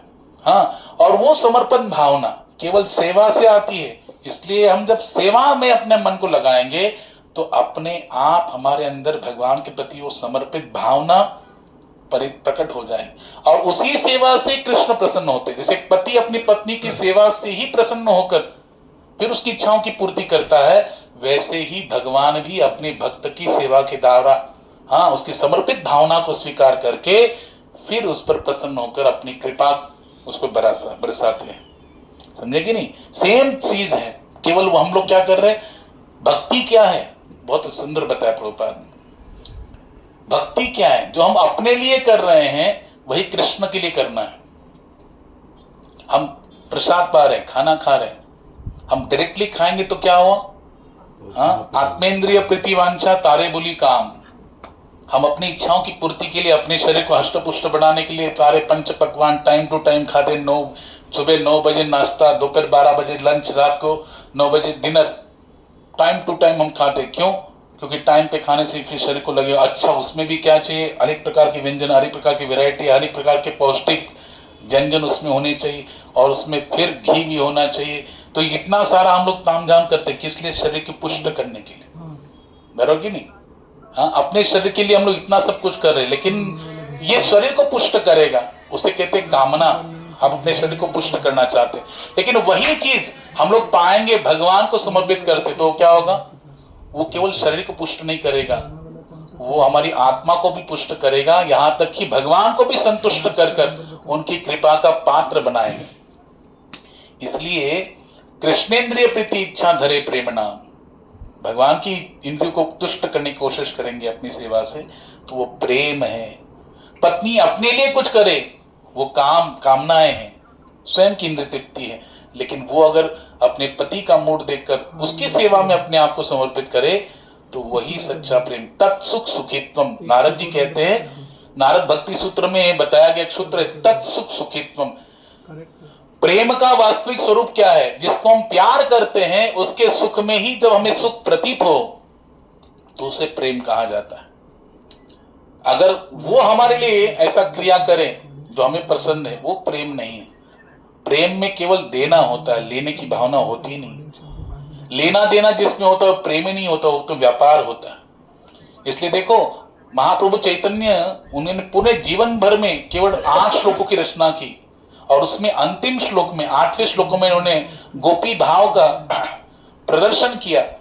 क्या गोपियों का भाव है? आश्लिष्यवापादरताम पिनष्टुमाम अदर्शनान मर्महताम करोतु वा यथा तथा वा विदधातु लंपटो मत्प्राण नाथस्तु स एव नापरः। गोपियां कहती कि प्रभु हाँ प्यार करो चाहे ठुकरा दो, पास बुलाओ चाहे दूर भगा दो। मैं सब विधि शरण तुम्हारी प्यारे, आ जाओ गिरधारी प्यारे, आ जाओ गिरधारी। मेरे मन मंदिर में एक बार तो आ जाओ गिरधारी प्यारे, आ जाओ गिरधारी। गोपिया क्या कहती? प्यार करो चाहे ठुकरा दो, पास बुलाओ चाहे दूर भगा दो, मैं सब विधि सब प्रकार से शरण तुम्हारी, पूरी तरह समर्पित हो गई हूं ठाकुर जी, चाहे जो करना है वो करो। हाँ, क्या कहते महाप्रभु? आश्लिष्य वा पादरताम पिनष्टुमाम अदर्शनान मर्महताम करो, यथा तथा वा विदधातु लंपटो मत प्राण। आप ही मेरे प्राणेश्वर है, चाहे कुछ भी करने के लिए आप स्वतंत्र है, जो करना चाहे वो करो मेरे साथ, लेकिन मैं आपको नहीं छोड़ूंगी। आप केवल मेरे प्राणेश्वर हो, आराध्य प्राणेश्वर हो। हाँ, कहते ना, मुझे तुमसे, हाँ, तुम्हें मुझसे हजारों है मगर मेरे तो तुम हो, है कि नहीं? ठाकुर जी को कहते भक्त कि मेरे जैसे तो आपको लाखों करोड़ों भक्त है, हजारों लाखों करोड़ों भक्त है आप मेरे जैसे, लेकिन मेरे तो केवल आप ही हो ना, मेरे तो एकमेव आप ही हो ना। हाँ, इसलिए तुम सोचो हमारी तो न कोई सुनने वाला है, मेरा गोपाल गिरधारी जमाने से निराला है। रंगीला है न रसीला है, ना गोरा है ना काला है, मेरा गोपाल गिरधारी जमाने से निराला है। तो भगवान को तो हम जैसे लाखों करोड़ों है, लेकिन भगवान तो हमारे लिए एकमेव है। इसलिए देखो, बहुत सुंदर बात बताई यहां पर भागवत में वर्णन करते, जब किसने पुकारा ना, किसने? गजेंद्र ने भगवान को पुकारा कमल पुष्प लेके। हाँ, तो भगवान गरुड़ पर सवार होकर अपने वैकुंठ से आए। कहां से आए बोलो? हाँ, भगवान कहीं ऐसे नहीं कि हम लोग कोपरखेड़े में पुकारा और घनसोली से आ गए, ऐसा नहीं था। कहाँ है भगवान? वैकुंठ से। प्रभुपाद वर्णन कर रहे हैं कि साइंटिस्ट लोगों ने एक यान बनाया, उसको बोलते हैं वायुयान। क्या बोलते हैं? वायुयान। हाँ, जो हवा में जाता है, जैसे एरोप्लेन होता है या फिर जो होते हैं उपग्रह, हाँ, सैटेलाइट, जो भी है उसको छोड़ते हैं लोग, वैसे वायुयान से जाते हैं। और दूसरा के मनोयान। ध्यान से सुनो, चाहे कोई वायुयान का इस्तेमाल करे या मनोयान का इस्तेमाल, मनोयान मतलब मन की गति से जो जाता है, और वायुयान में वायु की गति से जाता है। बताओ, यहां से अगर अमेरिका जाना है, हाँ, या फिर यहां से अगर आपको जर्मनी जाना है, तो आपको कितने घंटे लगेंगे? 14 घंटे लगेंगे। कितने घंटे लगेंगे? 14 घंटे लगेंगे। लेकिन अगर मन की गति से जाना होगा तो 1 सेकंड, बस तुरंत पहुंच गए, है ना? सोचा नहीं कि तुरंत पहुंच गए हम लोग। वहां क्या टिकट निकालने की जरूरत नहीं है, 50,000 डालने की जरूरत नहीं है, बैठने की जरूरत नहीं है, सीट बेल्ट लगाओ कोई आज्ञा पालन की जरूरत नहीं है, तुरंत पहुंच जाएंगे। यानी वायुयान से भी तेज क्या चलता है? मनोयान चलता है। तो साइंटिस्ट लोगों ने भौतिक, ये जो बनाया है वायुयान, ये तो भौतिक चीजों का बनाया ना, ये भौतिक चीजों का बनाया। 2 प्रकार की जगत है, एक भौतिक और एक आध्यात्मिक। और आध्यात्मिक जगत ये भौतिक जगत से, हाँ, 3 गुना ज्यादा बड़ा है। और इसका 1/4 अंश क्या है? पूरे विश्व सृष्टि का 1 अंश से क्या है? भौतिक जगत है। और उसमें सारी चीजें जो है वो भौतिक है। और उन भौतिक चीजों से बने उस विमान में, यान में आरूढ़ होकर कोई कैसे आध्यात्मिक जगत वैकुंठ तक पहुंच सकता है? कोई पहुंच सकता है? नहीं। मनोयान से कोई योगी पहुंचने की कोशिश करता है, तुरंत पहुंच जाते हैं। लेकिन चाहे कोई कितना भी प्रयास करे, वायुयान से हो या मनोयान से हो, लेकिन लाखों करोड़ों वर्षों तक भी अगर प्रयास करता रहे वहां तक पहुंचने की, वैकुंठ तक, तभी भी वो पहुंच नहीं सकता, नहीं पहुंच सकता। तो बताओ, जब भगवान के पास कोई वायुयान से नहीं पहुंच सकता, मनोयान से भी नहीं पहुंच सकता वैकुंठ तक, तो उस गजेंद्र की आवाज कैसे पहुंच गई? हाँ? जब वायुयान नहीं पहुंच सकता भगवान के वैकुंठ में, जब मनोयान नहीं पहुंच सकता उस वैकुंठ में, तो उस गजेंद्र की, हाँ, जो त्रिकुट पर्वत के नदी के सरोवर में मगरमच्छ के द्वारा इतना कष्ट पा रहा था, और भगवान को कमल पुष्प दिखाकर वो समर्पित करते कह रहा है, भगवान मुझे बचा लो, तो भगवान वैकुंठ से कैसे आए? भगवान ने कैसे सुन लिया? क्योंकि भगवान कैसे अनंत है और भगवान की शक्ति भी कैसे है, अनंत शक्ति है। समझा कि नहीं? भगवान कोई साधारण नहीं है। हाँ, जन्म कर्म च मे दिव्यम एवं यो वेत्ति तत्वता त्यक्त्वा देहम पुनर्जन्म नैति मामिति सोर्जुना। भगवान का जन्म और भगवान का कर्म कैसा है बोलो? दिव्य है। हाँ, भगवान देखो केवल वैकुंठ में स्थित है ऐसा नहीं, भगवान तो सृष्टि के कण कण में विद्यमान है, भगवान उसके हृदय में भी विद्यमान है। जब कोई श्रद्धा युक्त भावना से भगवान को अगर पुकारता है तो ठाकुर जी की अनंत शक्ति से युक्त भगवान है, और भगवान हाँ उस भक्त की भावनाओं को स्वीकार कर लेते, तुरंत भाग जाते हैं, और भगवान वहीं से खा भी लेते हैं, भगवान वहीं से देख भी लेते हैं, भगवान वहीं से संकल्पित होकर अनेक रूपों में, एक पल में अनेक रूपों में विस्तार करके प्रकट भी हो जाते हैं। एक पल में अनेक रूपों में विस्तार। देखो जब ब्रह्मा जी लेके गए ग्वाल बाल बछड़ों को तो भगवान ही तो प्रकट हुए इतने सारे रूपों में। तो क्या देर लगी भगवान को? भगवान कुछ भी करने में समर्थ है, असंभव भगवान के लिए कुछ भी नहीं। तो भगवान चाहे कोई इस भौतिक जगत में क्यों ना हो, ये गजेंद्र इसका प्रमाण है। कोई कहेगा ना कि हम लोग तो पुकार रहे कीर्तन कर रहे लेकिन भगवान तो ऊपर वैकुंठ में रहते, कैसे सुनेंगे? यहां जाने के लिए लाखों करोड़ों साल जाएंगे फिर भी नहीं पहुंच पाते हैं, तो यहां कीर्तन कर रहे ठाकुर जी को कैसे सुनाई देगा? तो वैसे ही सुनाई देगा जैसे गजेंद्र की आवाज भगवान को सुनाई दी और भगवान ने गजेंद्र का आकर उद्धार किया, उसी प्रकार से एक हाथी की आवाज तक भगवान तक पहुंच सकती है। समझा कि नहीं? एक हाथी की आवाज तक भगवान तक पहुंच सकती, तो हम तो इंसान हैं, हमारी आवाज भगवान तक क्यों नहीं पहुंच सकती? हाँ, लेकिन उतनी क्या है, उतनी श्रद्धा से युक्त आवाज होनी चाहिए। समझे कि नहीं? जितना श्रद्धा से युक्त आवाज होगी भगवान तक वो पहुंचेगी, निश्चित रूप से पहुंचेगी, और भगवान हमारा उद्धार निश्चित रूप से करेंगे। इसलिए यहाँ पर सुखदेव गोस्वामी पाद वर्णन करते हैं कि हरि कितने दयालु है, अपने जन का इतना ख्याल रखते हैं ठाकुर जी, इतना ख्याल रखते हैं जितनी एक माँ अपने बच्चे का ख्याल रखती है, उससे कहीं गुना ज्यादा भगवान अपने भक्त का ख्याल रखते हैं। उसके लिए जो चाहे करने के लिए भगवान हर समय उद्यत रहते हैं। और बताओ हमारे पास इतने क्या पुण्य है और क्या ऐसी बड़ी भक्ति का साधन हमने किया कि हम भगवान हमको मिल जाए? हमारे पुण्य से ज्यादा तो हमारे पाप है।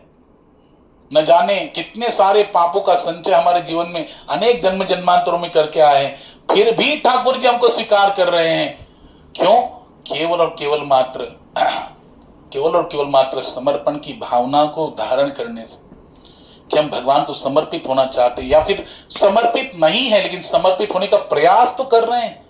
और जिस समर्पित भावनाओं को धारण करने के लिए आवश्यक जो नियमावली है, भक्ति के अंग है, उनको अगर हम धारण करेंगे, इसलिए प्रहलाद महाराज ने कहा पिताश्री को, क्या करो? श्रवणम कीर्तनम विष्णु स्मरणम पाद सेवनम अर्चनम वंदनम दास्यम सख्यम आत्म निवेदनम। कि हे पिताश्री, आप भगवान की कथा को श्रवण करो, भगवान के नाम का कीर्तन करो, भगवान की लीलाओं का स्मरण करो, भगवान के चरणों की सेवा करो, भगवान की पूजा करो, भगवान को प्रणाम करो, भगवान की दास्य भाव से सेवा करो, सख्य भाव से सेवा करो। पूरा ठाकुर जी का दिया हुआ है, उन्हीं को समर्पित कर दो। समर्पित भावना से अपने आप को ठाकुर जी के चरणों में अर्पित करो, तो देखो भगवान अपना सारा भार उठा लेंगे। कोई कष्ट नहीं होगा, कोई चिंता करने की जरूरत नहीं पड़ेगी। इसलिए नको खेद करू कोणत्या गोष्टीचा पति लक्ष्मीचा। हाँ, भगवान सब कुछ जानते हैं, किस समय हमें किस चीज की आवश्यकता है, भगवान वो सब प्रोवाइड करेंगे। लेकिन हमें पूरा क्या करना पड़ेगा? जैसे ठाकुर चाहते हैं वैसा करना पड़ेगा। बस भगवान की ये शर्त। मैंने कहा ना, कृष्ण पात्रता देखते हैं, बिना योग्यता के कृष्ण कुछ भी देने वाले नहीं है। इसलिए भगवान गीता में हर जगह भगवान ने कंडीशन डाला है, हर जगह कंडीशन डाला। पहले ये मुझे दो, फिर मैं तुम्हें दूंगा। यानी कृष्ण बिना पात्र के दे रहे क्या? नहीं दे रहे। इसलिए हमें पात्र बनना पड़ेगा, और पात्र बनने के लिए वैसे आचरण करना पड़ेगा जो भगवान को अपेक्षित है, जिससे पात्र बना जा सकता है।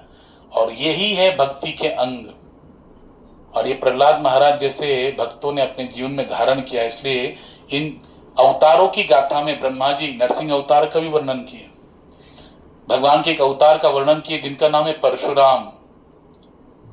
किसके पुत्र है? जमदग्नि के पुत्र है। रेणुका माता के पुत्र है, जमदग्नि रेणुका के, और इतने अपने पिता के इतने आज्ञाकारी है कि रेणुका माता से एक बार कुछ अपराध हो गया तो पिताजी ने कहा कि मार दो इसको। तो क्या कर दी, फरसा उठा दिए, मां की गर्दन से धड़ अलग कर दी।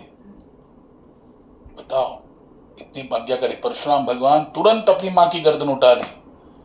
हाँ, अपने भाइयों का भी वध कर दी मां के साथ, क्योंकि पिता ने आज्ञा दिया। और जब पिताजी का क्रोध शांत हुआ तो उनसे उपरांत पिता से प्रार्थना भी की। पिता बहुत प्रसन्न हो गए कि तुमने मेरी आज्ञा का पालन किया। कोई भी तुम्हारा भाई मेरी आज्ञा का पालन नहीं कर रहा था, तुम्हारी माँ का वध नहीं कर रहा था, तुमने मेरा पालन किया आज्ञा का, मैं प्रसन्न हूं, वरदान मांगो। तो उन्होंने क्या मांगा कि मेरे भाई मेरे माँ पुनः जीवित हो जाए और ये उनको विस्मरण हो जाए कि मैंने उनको मारा था, कि उनको विस्मरण हो जाए कि मैंने उनको मारा था, ये कृपा कर दो। देखो, उतना अधिकार था जमदग्नि ऋषि में, इतना अधिकार था और ये ज्ञान था परशुराम भगवान को, इसलिए तो उन्होंने तुरंत उनकी आज्ञा का पालन कर दिया। और उतना अधिकार उनके अंदर दिखा, तभी उन पालन करके फिर पुनश्च प्रार्थना करके अपनी माँ और भाइयों को जीवित कर दिया।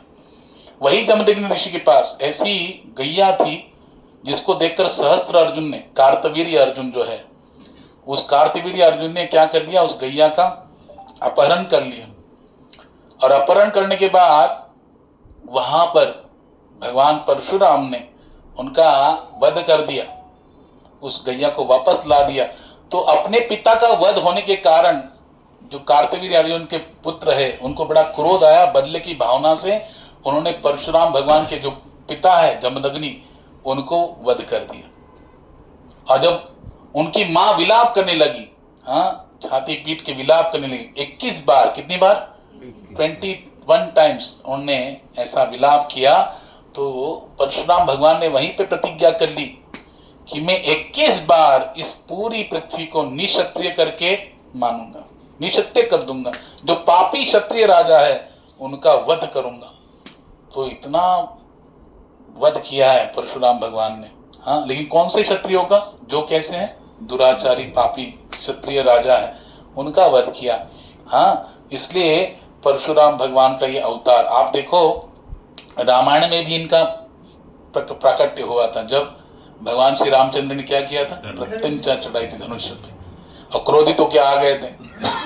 हाँ, लेकिन फिर लक्ष्मण जी इतना उनको क्रोधित किए, बताओ, इतना उनको क्रोधित करने के प्रयास किया, इतना उनके बीच में वाद विवाद हुआ है।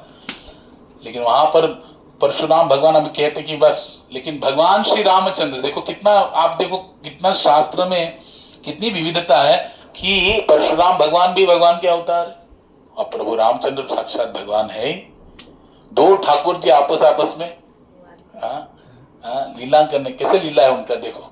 हाँ, और इस लीला में आपसी इनका वाद हो रहा है और वो फिर अपनी जब भाव को प्रकट करते, अपने रूप को प्रदर्शित करते हैं भगवान श्री राम, फिर परशुराम भगवान उनकी परीक्षा भी लेते हैं और परीक्षा लेने के बाद फिर उसमें उत्तीर्ण जब होते हैं तब जाके आनंद पूर्वक उनका आशीर्वाद देके चले जाते हैं। तो वो परशुराम भगवान हैं जो भगवान के अवतार हुआ।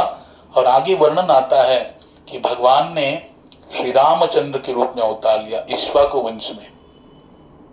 ये सूर्य वंश है और सूर्य वंश में इक्ष्वाकु राजा, हाँ, और उसी वंश में दशरथ महाराज के घर में 4 पुत्र के रूप में, हाँ, भगवान के वो भगवत तत्व अवतरित हुए, लक्ष्मण, शत्रुघ्न, भरत और प्रभु श्री राम के रूप में, है ना।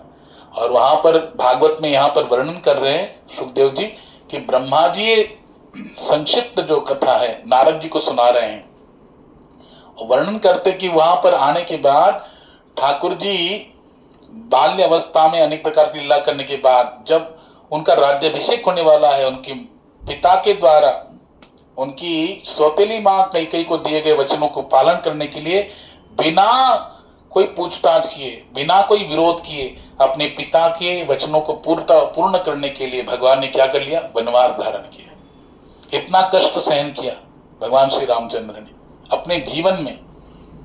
और उसी काल में पंचवटी से उनकी पत्नी सीता का अपहरण हो गया रावण के द्वारा। तो वहां पे वर्णन कर रहे हैं कि भगवान ने क्या कर दिया, समुद्र से राह मांगी। रामायण में वर्णन है, यहाँ भागवत में भी इसी बात को सुखदेव जी वर्णन कर रहे हैं, ब्रह्मा जी भी नारद जी से वर्णन कर रहे हैं कि भगवान ने समुद्र से राह मांगी कि आप मुझे क्या करो, रास्ता दो। लेकिन समुद्र कहने लगा, 3 दिन तक ठाकुर जी रुके। कितने दिन तक?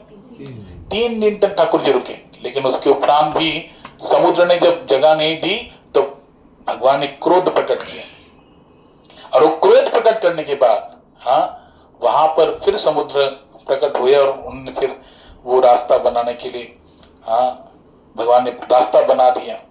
राम भगवान के नाम से जो पत्थर पानी पे तैर के जो पुल बना, उसे ही पार करके उस पार जाके रावण की लंका पर आक्रमण करके रावण का वध किया भगवान ने। तो वहां पे भागवत में तात्पर्य प्रभुपाद बताते हैं कि देखो, हम भी अगर समुद्र के पास जाएंगे और आंखें लाल करके क्रोधित होकर बोलेंगे रास्ता दे देगा क्या?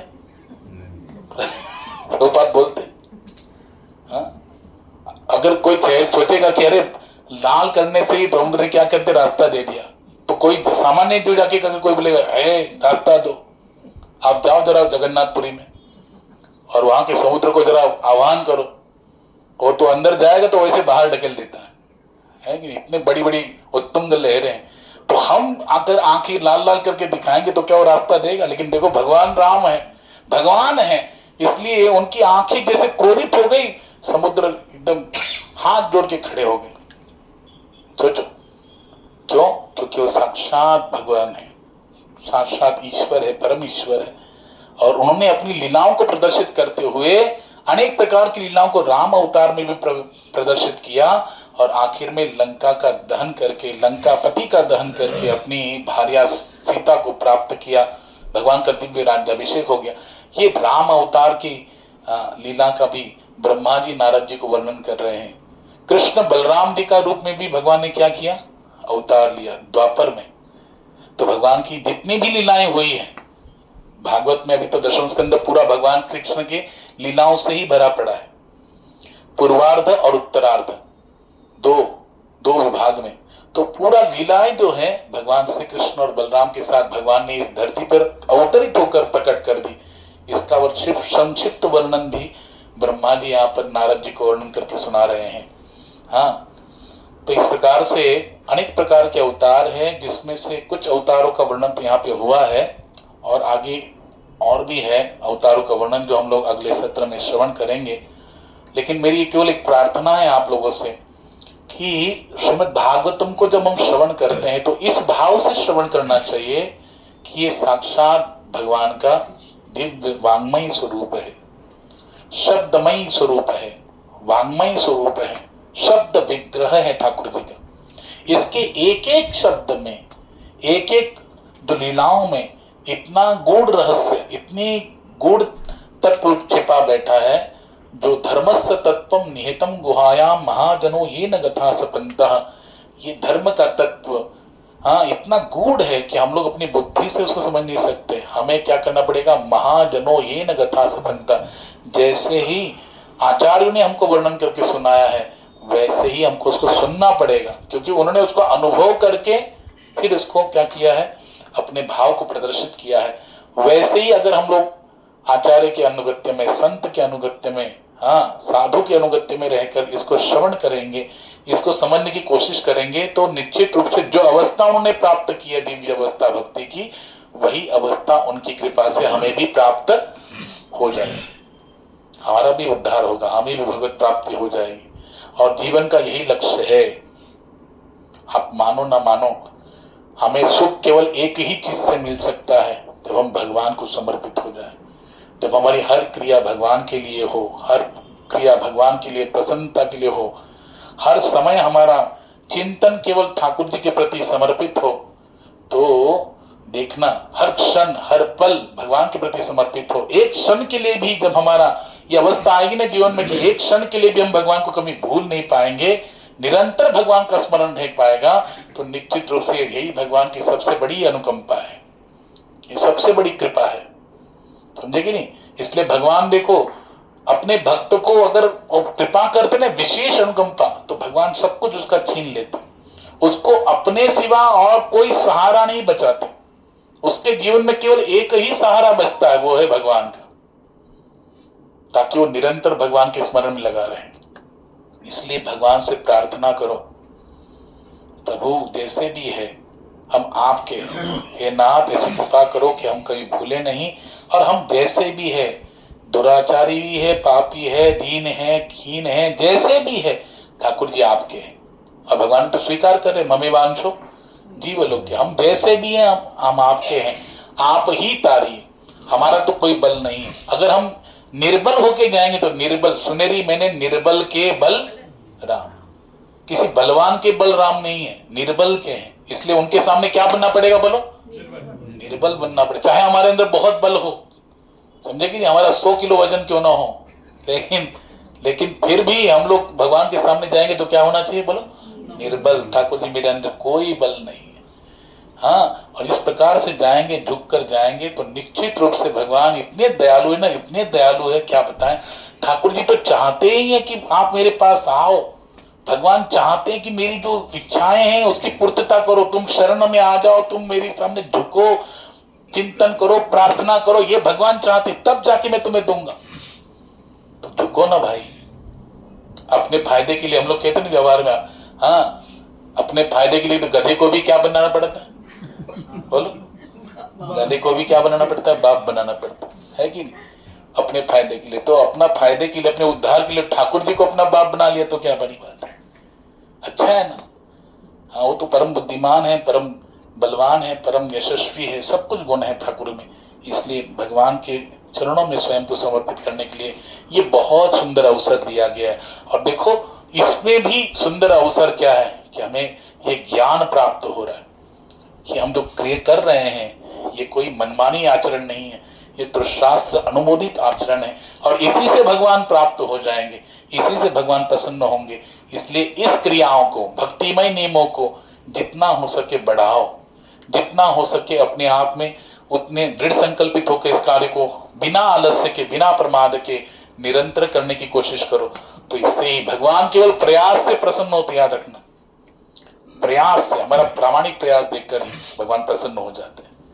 इसलिए मेरी प्रार्थना है आप लोगों से कि भागवतम को श्रवण करना है तो इसी भाव से श्रवण कीजिए कि हे प्रभु, कैसे भी करके जो भाव आपको मुझ में अपेक्षित है, जो भक्ति आप में मुझ में अपेक्षित है, वो धारण करने में मैं तो निर्बल हूं, लेकिन आप तो प्रबल है। प्रभु आप सब कुछ कर सकते हैं, तो आप ही मुझ पर ऐसी कृपा कीजिए जिसके कारण जो आपको भाव या प्रेम मुझ में अपेक्षित है, शरणागति अपेक्षित है, वो मुझ में प्रकट हो जाए और मैं आपको प्राप्त करके अपने जीवन को सार्थक कर सकूं। श्री श्री ग्रंथराज श्रीमद् भागवत महापुराण की, श्री श्री राधा दामोदर भगवान की, श्री श्री राधा दामोदर कार्तिक मास की, हिताई गौर प्रेमानंदे, हरि